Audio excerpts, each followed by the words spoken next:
નમસ્કાર, હું છું રોનક પટેલ. સંદેશ ન્યૂઝના જનતા દરબારમાં આપનું સ્વાગત કરું છું. જનતા દરબાર લાગ્યો છે સરદાર વલ્લભભાઈ પટેલની કર્મભૂમિ બારડોલીમાં. આપણી સાથે છે બારડોલી સંસદીય મતક્ષેત્રની જનતા, સાથે સાથે બારડોલીના સાંસદ અને કેન્દ્રીય મંત્રી તુષાર ચૌધરી કોંગ્રેસના નેતા છે. એટલું જ નહીં પરંતુ ભારતીય જનતા પક્ષના પૂર્વ સાંસદ માનસિંહભાઈ પણ છે અને આપ પાર્ટીના નેતા મનીષભાઈ પણ હાજર છે. આપ તમામનું સ્વાગત કરું છું. શરૂઆત કેન્દ્રમાં વિપક્ષ ભાજપની સરકાર છે. માનસિંહભાઈ, આપનાથી શરૂ કરવા માગીશ. બારડોલી સંસદીય મતક્ષેત્રનો ઇતિહાસ રહ્યો છે. જ્યારે ભૂતકાળમાં માંડવી મતક્ષેત્ર હતું, માત્ર એક જ વાર ભારતીય જનતા પક્ષ આવ્યો છે.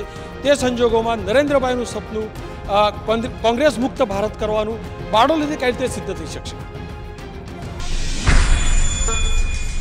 જે રીતે ભારતીય જનતા પાર્ટી અને વડાપ્રધાનના ઉમેદવાર આદરણીય નરેન્દ્રભાઈની બોલબાલા ચાલી રહી છે, એવા સંજોગોમાં ગુજરાત ઇતિહાસ અલગ છે. અત્યાર સુધીની ચૂંટણીમાં માત્ર એક જ વાર ભારતીય જનતા પક્ષની સીટ આવી છે. બોલબાલા તો વાજપેયીજીની પણ હતી. સામાન્ય રીતે માંડવી સંસદીય વિસ્તાર ને હવે પછી બારડોલી સંસદીય મત વિસ્તાર, એમાં આપ જાણો છો તે પ્રમાણે આજ સુધીની ચૂંટણીઓમાં વાજપેયીજી વડાપ્રધાનના ઉમેદવાર હતા ત્યારે 1999માં ભારતીય જનતા પાર્ટીએ આ સીટ કબજે કરી હતી. એ જ રીતે આજે સમગ્ર દેશ અને ગુજરાતમાં ભારતીય જનતા પાર્ટીનું વાવાઝોડું ચાલી રહ્યું છે. તુષારભાઈ, ભારતીય જનતા પક્ષનું વાવાઝોડું ચાલી રહ્યું છે. UPA 1 સારી રીતે ગઈ, UPA 2 ની અંદર ભ્રષ્ટાચારના બહુ બધા કિસ્સાઓ આવ્યા. આ સંજોગોમાં આ બેઠક કઈ રીતે જાળવી શકશે? છેલ્લા 10 વર્ષથી UPA સરકારે ભારત દેશમાં કામ કર્યું છે. ઐતિહાસિક કાયદાઓ પસાર કર્યા છે, જેનો લાભ સામાન્ય જનજનને મળે, આદિવાસીઓને મળે, ગરીબોને મળે, ખેડૂતોને મળે, મધ્યમ વર્ગને મળે. એ રીતના કાયદાઓ લોકસભામાં ઘડીને એક હથિયાર રૂપે સામાન્ય જનજનને UPA સરકારે આપ્યું છે. મુખ્યમંત્રીની હાજરી, તો મને પ્રશ્ન એ થાય છે કે ગુજરાતમાં ઘણી બધી ભારતીય જનતા પાર્ટી માટે સેફ બેઠકો છે, જેવી કે સુરત છે, નવસારી છે, વડોદરા છે, અમદાવાદ છે, ગાંધીનગર છે. તો પછી મુખ્યમંત્રીએ વારાણસી સુધી લડવા જવાની કેમ જરૂર પડે? મનીષભાઈ, આપની જોડેથી જાણવા માંગીશ. નરેન્દ્ર મોદીની આધીની સામે ગુજરાતમાં એટલું વજૂદ નથી. કેજરીવાલ હમણાં જ આવીને ગયા. આપ પાર્ટી, આપની આમ આદમી પાર્ટી કઈ રીતે જગ્યા બનાવી શકશે?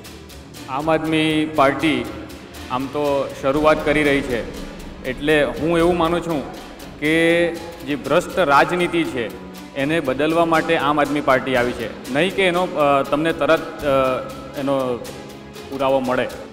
મનીષભાઈ, ભ્રષ્ટાચારના મામલા આમ આદમી પાર્ટીના નેતાઓ સામે પણ આવી રહ્યા છે. માનસિંહભાઈ, આ બે ધારી તલવાર કોને નુકસાન પહોંચાડશે? આમ આદમી પાર્ટી ગુજરાતમાં કોઈ કાઠું કાઢી શકે એવી નથી. સમગ્ર ગુજરાતમાં જ્યારે વિકાસના કામની લહેર ચાલી છે ત્યારે જનતા સમજે છે.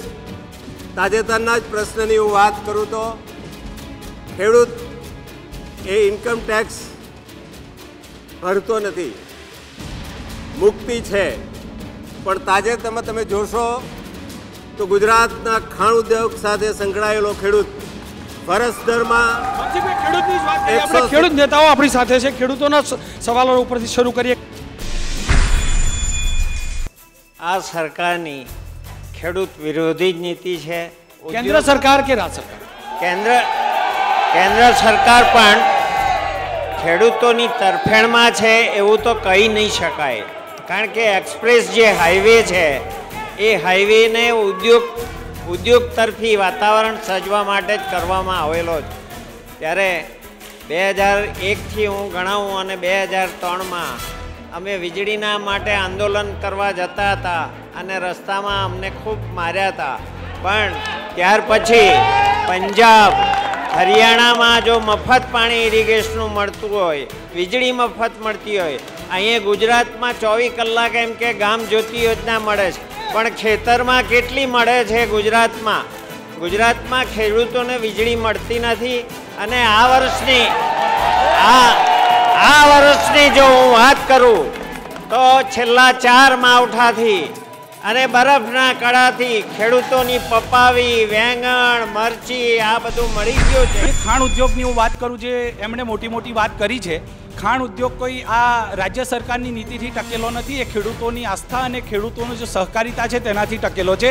મુખ્ય જે હું માનસિંહભાઈ પટેલનો દાખલો આપું કે સહકારિતામાં જે ભારતીય જનતા પાર્ટીના જે નેતાઓ છે તે કંઈ ઉકાળી નથી શક્યા. માનસિંહભાઈ સીધો સવાલ, જનતાનો સીધો સવાલ. આપ સહકારી ક્ષેત્ર જોડે જોડાયા છો. ગુજરાત સરકાર ભારતીય જનતા પક્ષની છે, ખેડૂતોનું કેવું એમ છે કે આપના પક્ષની સરકારે ખેડૂતો માટે કંઈ નથી કર્યું. તાજેતરમાં હું વાત કરું છું તો ખેડૂતના ઇન્કમ ટેક્સની અત્યારે કેન્દ્ર સરકારના ઇન્કમ ટેક્સ વિભાગે ખાણ ઉદ્યોગ પાસે 1800 કરોડની રિકવરી માટેની નોટિસો પાઠવી. તુષારભાઈ કેમ નોટિસ, કેમ સહકારી મિલો માટે નોટિસ કેમ? તુષારભાઈ જોડેથી તુષારભાઈ કેન્દ્રને માનસિંહભાઈ વડાપ્રધાનને રજૂઆતો પણ કરી છે અને સાંસદજીએ વાત કરી. તુષારભાઈ કેમ નોટિસ, કેમ સહકારી ક્ષેત્રની મિલોને નોટિસ કેમ? 2 કેસો સુપ્રીમ કોર્ટમાં પણ ચાલી રહ્યા છે, હાઈકોર્ટમાં પણ કેસ ચાલી રહ્યો છે અને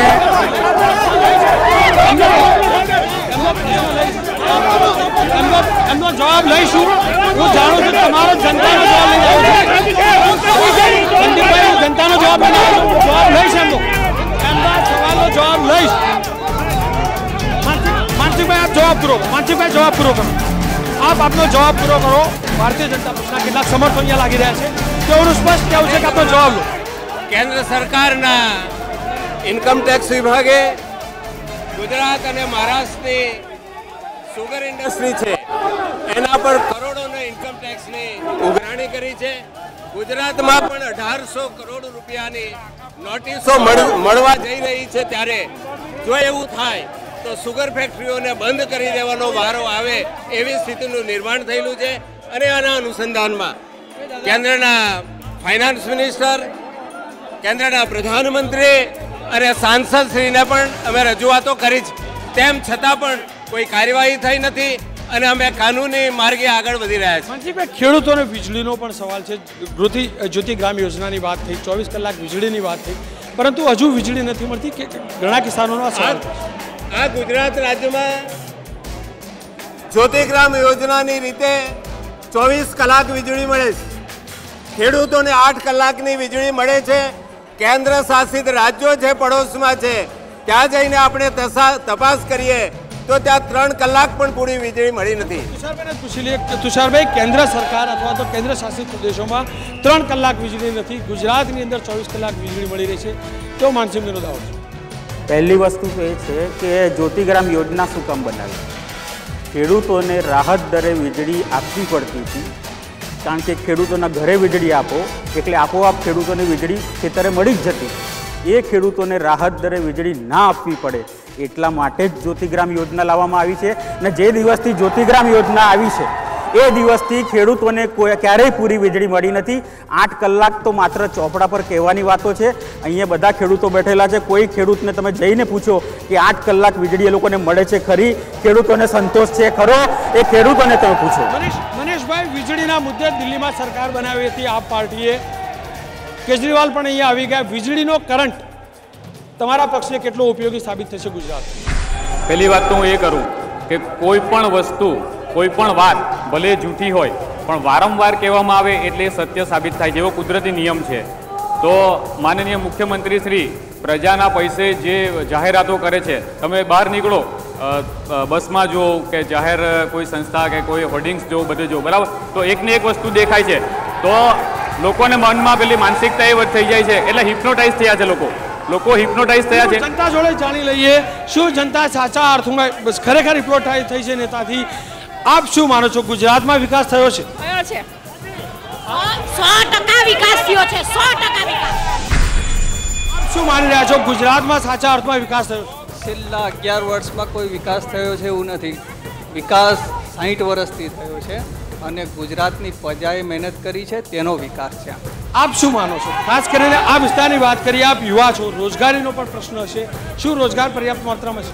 રોજગારીમાં મારે એવું કહેવું છે કે નરેન્દ્ર મોદી પૂરા ગુજરાતમાં કૌશલ્યવર્ધન કેન્દ્રની જે સંસ્થાઓ ચાલુ કરેલ છે એમાંથી સ્કિલ ડેવલપમેન્ટ, અનસ્કિલ ડેવલપમેન્ટ, એમાંથી કેટલા બેરોજગારો શિક્ષિતોને નોકરી આપી, આદિવાસીઓને નોકરી આપી, કેટલા જ્યાંથી ભાજપ સરકાર ગુજરાતમાં છે ત્યાંથી માનસિંહભાઈ, સૌથી મોટો સવાલ, આદિવાસી વિસ્તાર છે, 60% જેટલા મત આદિવાસીના છે, રોજગારનો સવાલ છે. કેમ આટલા વર્ષો પછી પણ 3 ટર્મથી તમારી સરકાર રોજગાર કેમ નહીં આ વિસ્તાર? અત્યારે જ આપણે ચર્ચા વીજળીની કરતા હતા. જ્યોતિગ્રામ યોજના 24 કલાક વીજળી ગામડામાં આપે, એના કારણે ગ્રામ્ય કારીગરો વિવિધ ધંધા તરફ વળ્યા છે. સ્કિલ ડેવલપમેન્ટ માટે દરેક તાલુકામાં ITI સંસ્થા શરૂ કરી અને એના કારણે ગ્રામ્ય કારીગરો એમાં ટ્રેન થઈને વિવિધ ક્ષેત્રે કામ કરતા થયા છે. આદિવાસી વિસ્તાર છે, કુપોષણ એક મોટો મુદ્દો છે. આપ શું માનો છો, સરકારી યોજનાઓ આદિવાસીઓને મળી રહી છે? સરકારની યોજનાઓ જો આદિવાસીને મળી હોતે તો આદિવાસીઓનો વિકાસ થયો હોતે. આજે તમે ગામડામાં જઈને જો આદિવાસીના ઘરમાં હજુ લાઇટ નથી. કેન્દ્ર સરકારે લાઇટ આપી તો આ લોકોએ 5-5 લાખ રૂપિયાના બિલ આપ્યા છે. એનો જવાબ આપે ભાજપ. બિલકુલ. તુષારભાઈ, સૌથી મોટો એક સવાલ હતો, મને યાદ છે નરેન્દ્રભાઈ મોદીએ એક મુદ્દો બનાવ્યો હતો. આ વિસ્તારમાં એન્જિનિયરિંગ કોલેજ આવવાની વાત હતી.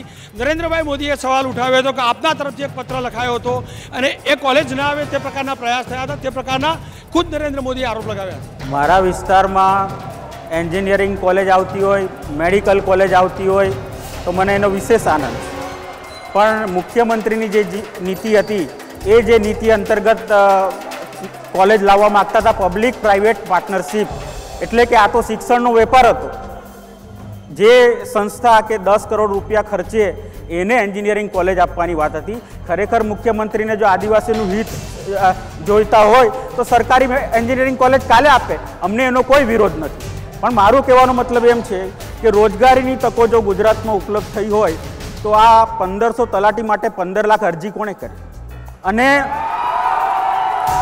અને માનનીય માનસિંહભાઈ ટ્રાન્સપરન્સીની વાત કરતા હોય તો આ 1.5 કરોડ રૂપિયા સાથે ભાજપનો કહેવાતો આગેવાન પકડાયો તો એ ટ્રાન્સપરન્સીની માનસિંહભાઈ વાત કરે છે. એક તલાટીના 10 લાખ રૂપિયા લઈને ટ્રાન્સપરન્સી કહો છો તમે? માનસિંહભાઈ, સૌથી મોટો સવાલ, નોન ગ્રાન્ટેડ કોલેજો સ્કૂલો કેમ વધી, સરકારી કોલેજ સ્કૂલો કેમ નહીં? આદિવાસી બાળકો માટે એમના શિક્ષણ માટે સરકારી કોલેજો કેમ નહીં, નોન ગ્રાન્ટેડ કોલેજોનો કેમ આટલી બધી? શિક્ષણની વાત આદિવાસી વિસ્તારમાં કરવી છે. 50 વર્ષ જે કોંગ્રેસે શાસન કર્યું એના શાસનમાં 10 વર્ષ પહેલાનો વિચાર કરો કે સાયન્સની ઉચ્ચ શિક્ષણ સાયન્સમાં કેટલી શાળાઓમાં હતું. દરેક તાલુકાઓની સ્થિતિનો અભ્યાસ કર્યો તો તમને ખબર પડે કે આ જિલ્લાની આ સંસદીય મત વિસ્તારમાં લગભગ 4 જેટલા વિસ્તારમાં સાયન્સના વિજ્ઞાનના પ્રવાહો હતા. આજે દરેક તાલુકાઓમાં 3 થી 4 શાળાઓમાં એ પ્રવાહ ગ્રાન્ટેડ આપવામાં આવ્યા અને દરેક તાલુકા મથકે આદર્શ નિવાસી શાળાઓ ઊભી કરવામાં આવી. સાયન્સ અને ટેકનોલોજીની કોલેજો પણ ઊભી કરવામાં આવી. જનતા જોડેથી જાણી લઈએ આપનું શું માનવું છે, આપના વિસ્તારમાં સરકારી કેટલી યોજનાઓ, સરકારી સ્કૂલ કોલેજો કેટલી આવી? મારે એ કહેવું છે કે 2002 થી 2007 સુધી હું ધારાસભ્ય હતો. 2005માં આદિમ જૂથમાં હળપતિઓને આદિમ જૂથમાં સમાવેશ કરવા માટે અમોએ ગુજરાત સરકાર મારફત કેન્દ્ર સરકારને દરખાસ્ત મોકલેલી. આજ દિન સુધી એ દરખાસ્તનું શું થયું છે એ અમારે તુષારભાઈ, આદિવાસી સમાજનો આ સવાલ આવી રહ્યો છે, આદિવાસીઓને આ જૂથમાં કેમ સમાવેશ નહીં? પહેલી વસ્તુ તો જ્યારે ચૂંટણી આવે એટલે ભારતીય જનતા પાર્ટીને હળપતિઓ યાદ આવે છે. મારો પહેલો પ્રશ્ન એ છે કે બાબેનમાં 2 હળપતિ યુવાનની હત્યા થઈ છે, એના સાચા હત્યારાને શોધીને આ લોકો ન્યાય અપાવે તો હું માનું. ને ભાજપની સરકાર છેલ્લા 2002થી અહીંયા છે, એ લોકોએ હળપતિને કેટલાને પ્લોટ આપ્યા, હળપતિઓને કેટલાને એ લોકોએ ઘર બાંધ્યા, હળપતિ ગૃહ નિર્માણ બોર્ડ થકી કેટલાને આવાસ આપ્યા, એ મને ભારતીય જનતા પાર્ટીના લોકો બતાવે. તુષારભાઈના સવાલનો જવાબ લેવા માંગીશ. ભારતીય જનતા પક્ષે આદિવાસીઓ માટે શું કાર્યો કર્યા, કેટલા આદિવાસીઓને પ્લોટ આપ્યા? આદિવાસીઓ માટે ભારતીય જનતા પાર્ટીએ શું કાર્યો કર્યા? સવાલ ત્યાંથી એવો ઊભો હતો કે હળપતિ સમાજને આદિમ જાતિમાં સમાવો. એ આદિમ જાતિમાં સમાવવાથી વિશિષ્ટ રીતે એનું ડેવલપમેન્ટ થાય એવી હળપતિ સમાજની માગણી હતી અને એ હળપતિ આદિવાસી વિભાગ માનનીય મંત્રી શ્રી આપણા સાંસદ ભાઈ શ્રી તુષારભાઈ હતા, એટલે સ્વાભાવિકપણે આ વિસ્તારની અપેક્ષા, હળપતિ સમાજની અપેક્ષા એમના તરફ વધે એ સ્વાભાવિક વાત છે. અને એ કેમ નથી થયું એ સવાલ ત્યાંથી પૂછાયો હતો. એ સવાલનો જવાબ માનનીય સાંસદ શ્રી આપ્યો નહીં અને તેની સાથે વાત કરી હળપતિ સમાજના વિકાસ માટે જે કામો આ સરકારમાં થઈ રહ્યા છે એમાં ગરથાળથી માંડીને ઘરો બાંધવાની કિંમત 3,000 7,000 વધીને આજે 60,000 સુધી એની કિંમતો કરીને એને સારામાં સારું ઘર મળે એવી વ્યવસ્થા કરી છે. બિલકુલ, કેમ કે આદિવાસી વિસ્તાર છે, શહેરી વિસ્તાર છે, સાથે સાથે આદિવાસી વિસ્તાર છે. આપની જોડે આવીશ, આપ ત્યાં જ રહેશો. આપની જોડે હું આવીશ, હું આપની જોડે આવીશ, આપની જોડે આવીશ, આપ ત્યાં જ રહેશો. અવ્યવસ્થા ન સર્જાય, આપણા વિસ્તારનું આપની જોડે આવીશ, હું આપની જોડે આવીશ. આપ એ જણાવશો મોંઘવારી કેટલો મોટો મુદ્દો? મોંઘવારી કેટલો મોટો? એ લોકોના નેતા કહે છે, કોંગ્રેસના નેતા કહે છે 1 રૂપિયો 5 રૂપિયા 12 રૂપિયામાં ખાવાનું મળે છે, તો ક્યાં મળે છે અમને કહો. અહીંથી બે સવાલ ઊભા થયા છે. મોટો સવાલ તુષારભાઈ મોંઘવારીનો, બે ટર્મ પૂરી થઈ, મોંઘવારી હજુ સુધી પણ કંટ્રોલમાં કેમ નહીં? મોંઘવારીને રોકવામાં યુપીએ સરકારે પૂરેપૂરા પ્રયત્નો કર્યા છે. અત્યારે તમને ખબર છે કે સમગ્ર વિશ્વ વૈશ્વિક મંદીના માહોલના અસરમાં છે અને એમાં દરેક દેશનો વિકાસ દર ઘટ્યો છે. એવા સંજોગોમાં સરકારે ખેડૂતોને પોષણક્ષમ ભાવ મળે એના પણ પૂરેપૂરા પ્રયાસો કર્યા છે. ખેડૂતોએ આજે નરેગા જેવી યોજનામાં પણ 147 રૂપિયાથી 167 રૂપિયાનું વેતન પણ ભારત સરકારે કર્યું છે. એટલે સરકારના પૂરેપૂરા પ્રયત્નો મોંઘવારીને કાબૂમાં લેવાના છે. પણ સાથે સાથે મારે એ પણ પૂછવું છે કે રાજ્ય સરકારની પણ એટલી જ જવાબદારી છે મોંઘવારી ઘટાડવામાં. તેમાં રાજ્ય સરકારે શું કાર્યવાહી કરી છે? માનસિંહભાઈ, મોંઘવારી રોકવામાં રાજ્ય સરકારે શું કાર્યવાહી કરી? ભારતીય જનતા પક્ષની સરકાર છે. મોંઘવારી એ કેન્દ્ર સરકારનો વિષય છે. રાજ્ય સરકાર આપણા વિસ્તારના લોકોને રોજી અને રોટી મળી રહે એના તમામ પ્રકારના પ્રયત્નો કરે. એમાં પાણી પહોંચાડવાની વાત, ખેતર સુધી વીજળી પહોંચાડવાની વાત, એમાં દેશના તમામ રાજ્યો કરતાં ગુજરાત આગળ છે. એના કારણે વિકાસ દેખાઈ રહેલો છે. આપને પૂછવા માંગીશ કે મોંઘવારીનો મુદ્દો તમારી પાર્ટી માટે કેટલો મહત્વકારક? બહુ મહત્વનો છે. પણ હું જે પહેલાં કહેવા માગું છું, હું ક્યારનું જોઉં છું કે અહીંયા પક્ષપાત જેવું થાય છે. મને સવાલ અત્યારે કરવામાં આવ્યો. મારે કહેવાનું એ છે કે કેન્દ્ર સરકારે જે કૌભાંડો છે એનો રેકોર્ડ કર્યો છે અત્યારે હાલમાં, કે જે આજ સુધીમાં કોઈ સરકારે કર્યો નથી. અને એને પછાડવા માટે મોદી સાહેબ તૈયાર છે કે આ રેકોર્ડને હું તોડી નાખું. એટલે બંને એક જ છે, સમજો. માનસિંહભાઈ, કોંગ્રેસ અને ભાજપ એક, આમ આદમી પાર્ટીનો સીધો આરોપ. આમ આદમી પાર્ટીની જે વાત, બંને પક્ષો એક, એમાં એમની પાર્ટીને દિલ્હીનું શાસન સોંપ્યું, કોંગ્રેસે એને ટેકો કર્યો. પણ કેટલા દિવસોમાં શાસનમાંથી એમને મુક્ત થવું પડ્યું. જ્યાં સુધી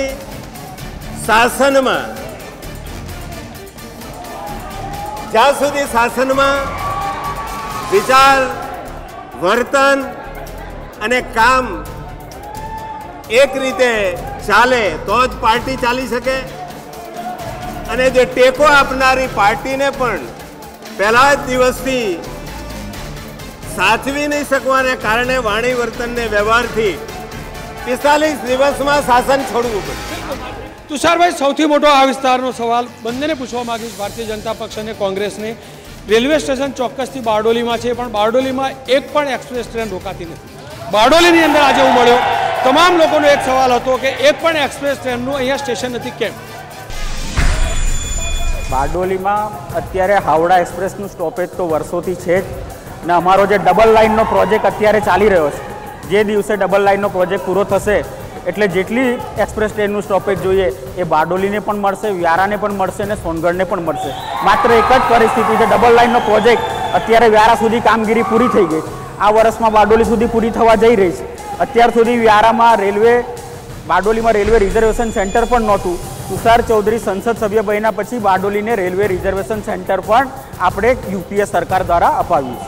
મનસુખભાઈ, ખાસ કરીને આપની પણ ટર્મ હતી અહીંયા, આપ 5 વર્ષ સુધી સાંસદ રહ્યા. રેલવેના આ સમસ્યા વર્ષોથી ચાલતી આવતી સમસ્યા આપના કાર્યકાળમાં શું થયું?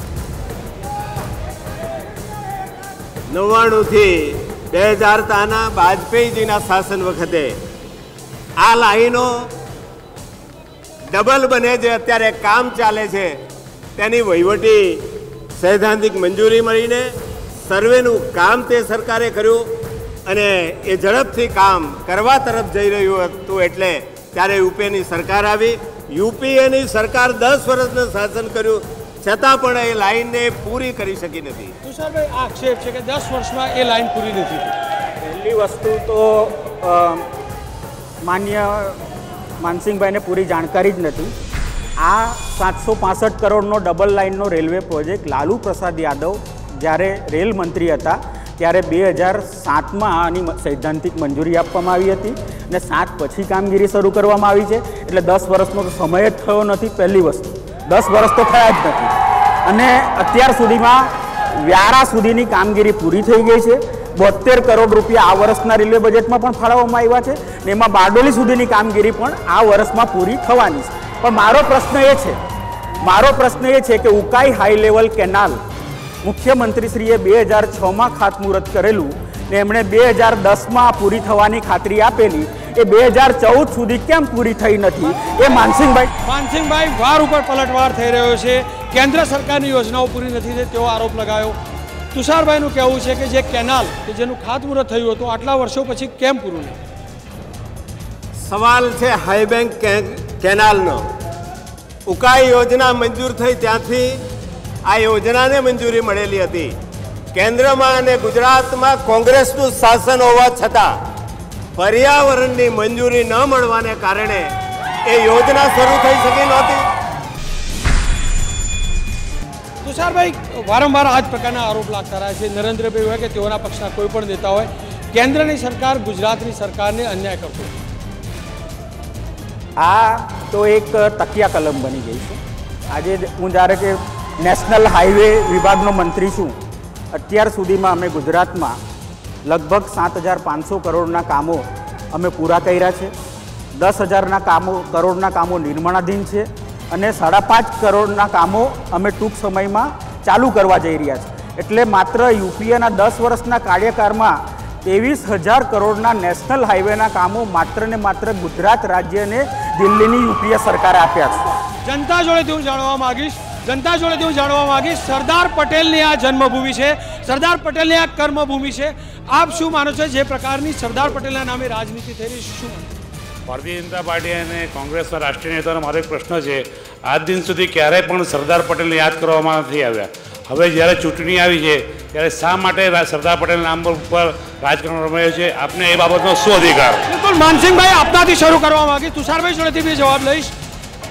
સરદાર પટેલની કર્મભૂમિ બારડોલી, મહાત્મા ગાંધીજીનું આ ગુજરાત, વર્ષોથી સરદાર પટેલ અને મહાત્મા ગાંધીજીને કોંગ્રેસ એની જાગીર સમજતી હતી અને જાગીર સમજતી હતી એના કારણે તમે જોઈ શકો કે સરદારની અવગણના કોંગ્રેસ પાર્ટીએ દેશમાં 50 વર્ષો સુધી કરી. ચુનાવી વર્ષમાં જ કેમ યાદ આવ્યું સરદાર પટેલનું નામ?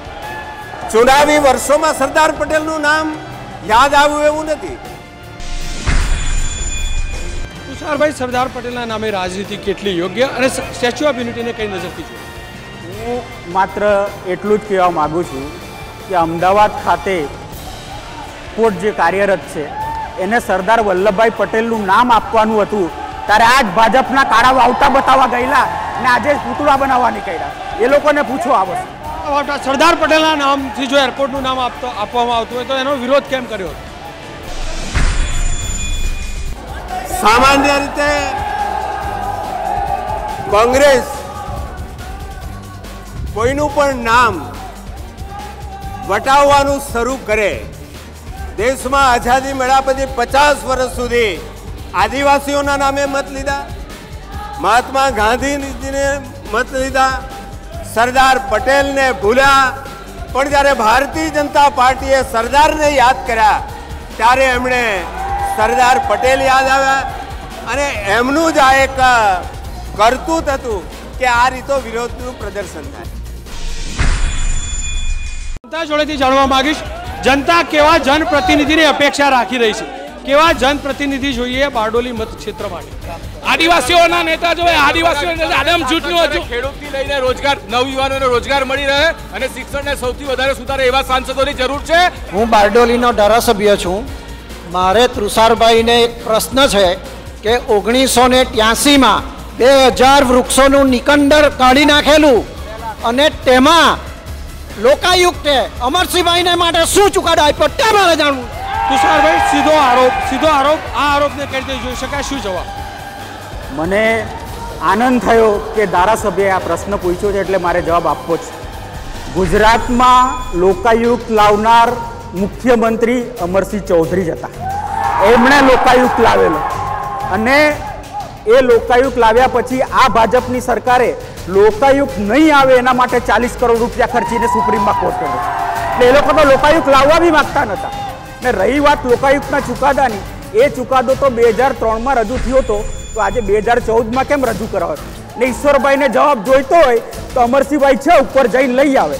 જનપ્રતિનિધિ છેલ્લા 10 વર્ષથી તુષારભાઈ ચૌધરી છે, એ પ્રકારના તુષારભાઈ ચૌધરી જ હોવા જોઈએ. આપ કેવા જનપ્રતિનિધિ અપેક્ષા રાખી રહ્યા છો આ વિસ્તાર માટે? પોતાનો સ્વ ખર્ચી શકે, ખાવા નહીં માગતા હોય એવા અમારા શાસક જોઈએ છે. તો ત્રણેયને પૂછવા માંગીશ. તુષારભાઈ, ફરી એકવાર ચૂંટણીમાં આપ ફરીવાર ચોક્કસથી ફોર્મ ભરવાના છો, ઉમેદવારી પણ ઘોષિત થઈ ચૂક્યા છો. અહીંની સ્થાનિય જનતાને શું વચન આપવા માગશો? ફરી એકવાર ચૂંટાશો? છેલ્લા 10 વર્ષથી આ વિસ્તારના પ્રતિનિધિ તરીકે આ વિસ્તારના વિકાસનો મારો હંમેશા પ્રયત્ન રહ્યો છે. એ પછી પ્રધાનમંત્રી ગ્રામ સડક યોજના હોય, લોકોના માટે પીવાના પાણીની યોજના હોય, સિંચાઈની યોજના હોય, કરોડોની યોજના ભારત સરકારમાંથી આ વિસ્તારમાં હું લાવી શક્યો છું. પણ હજી મારે ઘણું બધું કરવાનું બાકી છે. એટલે જો મને પ્રજા હજી 5 વર્ષ તક આપશે તો મારે અધૂરા રહેલા કાર્યો પૂરા કરીને આ વિસ્તારનો વધારે સારો વિકાસ કરવો છે. માનસિંહભાઈ, તુષારભાઈ વચન આપ્યું છે વિસ્તારનો વિકાસ કરવાનું. આપના પક્ષના જે પણ ઉમેદવાર આવે અહીંની જનતાને શું વચન આપવા માગશો? ભારતીય જનતા પાર્ટી એ કોઈ વચન આપવામાં માનતી નથી, પણ સૌનો સાથ, સૌનો વિકાસના સૂત્ર સાથે પાયાના વિકાસના કામો કે આ ધરતીના ખેડૂત છે એના દરેક ખેતર સુધી પાણી પહોંચે એના પ્રયત્નો થાય. નદીઓને જોડાણનું કામ અટલ બિહારી વાજપેયીની સરકાર વખતે સિંચાઈનું પાણી છેવાડા સુધી પહોંચે એવો સરકારનો પ્રયત્ન છે. પણ જ્યાં નથી પહોંચ્યું ત્યાં નવી યોજનાઓ બનાવીને, નવી કેનાલો કરીને છેવાડા સુધી પાણી જાય એ માટે ભારતીય જનતા પાર્ટીની સરકાર વચનબદ્ધ છે. છેવાડાના માણસ સુધી વિકાસના કામો પહોંચે એના તમામ પ્રકારના પ્રયત્નો ભારતીય જનતા પાર્ટી કરશે. આપની જોડેથી જાણવા માંગી, સૌનો સાથ, સૌનો વિકાસ. તુષારભાઈએ પણ વિકાસની વાત કરી. આપનો પક્ષ જે પણ ઉમેદવાર ઉભો રાખશે, સ્થાનિય જનતાના કયા પ્રશ્નો ઉકેલવાનો પ્રયાસ કરશે? આમ આદમી પાર્ટી, પહેલાં તો હું ચોખવટ કરી દઉં, આમ આદમી પાર્ટી કોઈ રાજનીતિ કરવા માટે નથી આવી. રાજનીતિ જે છે હાલમાં ભ્રષ્ટ રાજનીતિ, આપણે વાત કરીએ જનતાને શું કોલ આપવા માંગશો? જનતા જોડે કયા મુદ્દે ભ્રષ્ટ રાજનીતિ છે એને બદલવા માટે આવી છે. આ એક ભારતની પહેલી એવી પક્ષ હશે આયરો કે જેમણે એવું કીધું કે જન લોકપાલ બિલ જો પાસ કરો તો આ પાર્ટી ડિસોલ્વ કરી દઈએ. આવી કોઈ પાર્ટી અત્યાર સુધીમાં કીધું નથી. એટલે અમે કોઈ રાજનીતિ કરવા માટે નથી આવ્યા, પણ આમ જનતાને તમે આરોપ પ્રત્યારોપ કરીને જે બહેકાવો છો એનામાંથી મુક્તિ મળે એમ. જનતાના બહુ બધા સવાલ છે.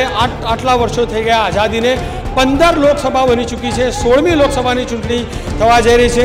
જનતાની સમસ્યાઓ ઠેરની ઠેર છે. જનતા જોડે વધુ એક તક છે. આગામી ચૂંટણીમાં મતદાન કરે, સમજી વિચારીને મતદાન કરે, પોતાના ઉમેદવારોનો વિચારે, પક્ષો વિશે વિચારે, પક્ષોની નીતિને વિચારે, પરંતુ મતદાન ચોક્કસથી કરે.